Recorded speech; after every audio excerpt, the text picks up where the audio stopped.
Mga estudyanteng kabilang sa functional illiterate hindi dapat payagan na makapagtapos at dapat pa silang matuto ng husto, ayon sa isang senador. Si Mean Corvera sa detalye ng balita.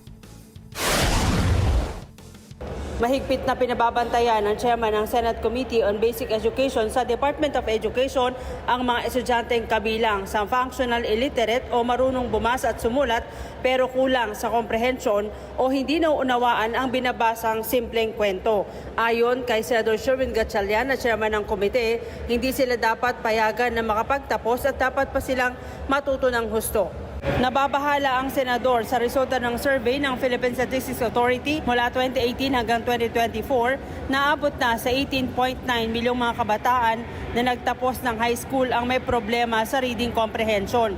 Paalala niya, layon ng basic education na tiyaking functional literacy ang lahat ng mga batang nagtatapos. Ang nakakatakot ayon sa mambabatas, kung titignan sa survey, ang mga nasa pinakamahirap na lugar ang may pinakamalaking problema sa literacy. Paano anya makakabangon ang bansa sa kahirapan kung ganito ang estado ng mga kabataan?